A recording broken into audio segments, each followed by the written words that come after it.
What is a seller's property disclosure statement? When selling a home, technically known as a residential real estate transfer of ownership, the seller has to abide by the seller's disclosure laws that are in place. States may vary on what those disclosures are. The disclosure has to name what the material defects are about the property being sold that are not readily observable. The Pennsylvania Association of Realtors describes a material defect as a problem with a residential real property or any portion of it would have a significant adverse impact on the value of the property or that involves an unreasonable risk to the people on the property. The Pennsylvania Association of Realtors has a seller's disclosure statement form that real estate agents use because it goes further in depth than the normal disclosures that the law states. Going further in depth benefits both the buyers and the sellers. For the buyers, you get more information on the property itself that you're about to buy,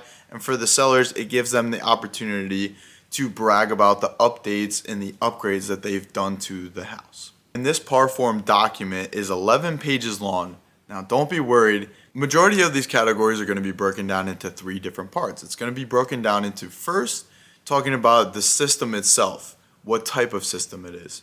If it's a water heater, for example, is it electric, source heat, is it oil, or is it natural gas? And then the second portion is going to talk about when's the last time it's been updated, has there been any issues with it so far? And then the third is going to be when was it last installed?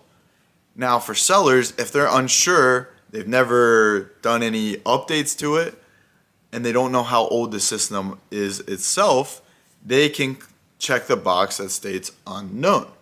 That doesn't necessarily benefit the buyers out because they don't know if the system's in good condition or not. And that's why I always recommend an inspection to be done on a home when you're looking to purchase it.